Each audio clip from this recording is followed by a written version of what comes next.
పుష్ప 2 వాయిదా డబుల్ స్మార్ట్తో రామ్ రెడీయా? తెలుసుకుందాం పదండి. Welcome to Tollywood hacks. Double smart రిలీజ్తో డేట్ను ప్రకటించేశారు. ఆగస్టు 15న ఈ చిత్రం రాబోతున్నట్టుగా అనౌన్స్ చేశారు. ఆ డేట్ను పుష్పరాజ్ బ్లాక్ చేసుకున్నట్టు సంగతి తెలిసిందే. Pushpa the rule cinema August 15న వస్తుందని ఎప్పుడో ప్రకటించేశారు. మరి ఇలా సడన్గా రామ్ దిగడంతో బన్నీ సినిమా వాయిదా పడిందా అని అందరూ డౌట్గా ఉన్నారు.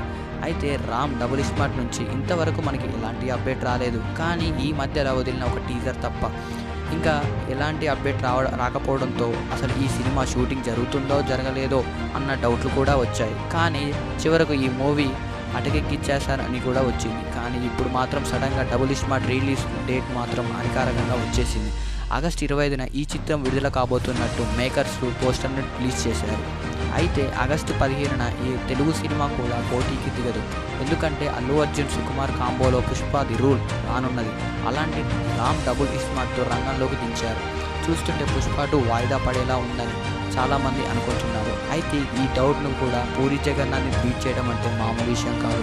పూరి సినిమాల్లో కంటెంట్ చాలా అద్భుతంగా ఉంటుందండి. మరియు రామ్ పూరి కాంబినేషన్లో వచ్చిన ఇస్మార్ట్ శంకర్ చాలా అద్భుతంగా సూపర్ హిట్ అయిందని తెలుసుకున్నారు. అయితే రామ్ మరియు సుకుమార్ డైరెక్షన్లో ఏదైనా సినిమా వస్తే చాలా బాగుంటుందంటూ అనుకుంటున్నారు. కానీ ప్రజెంట్ మాత్రం పుష్ప 2 మాత్రం సుకుమార్ను బన్నీ కాంబోలో రావడంతో ఈ సినిమా డబుల్ స్మార్ట్కి రిలీజ్ అవుతుందని దీన్ని బ్యాక్ చేస్తున్నట్టుగా మూవీ మేకర్స్ అయితే అనుకోవడం తెలుస్తుంది. కానీ ఇది ఎంతవరకు నిజమో అనేది మనకి అధికారికంగా అయితే తెలియదు. సో ఇప్పుడు మాత్రం మనకి పుష్పాది అయితే మనకి బ్యాక్ అయిపోయింది. కానీ డబుల్ స్మార్ట్ రిలీజ్ మాత్రం వచ్చేసింది. రామ్ ఫిక్స్ అయితే పని డౌన్ అయిపోయాడు. సో వీడియో నచ్చినట్లయితే లైక్ చేయండి, షేర్ చేయండి, సబ్స్క్రైబ్ చేయండి. Thank you for all.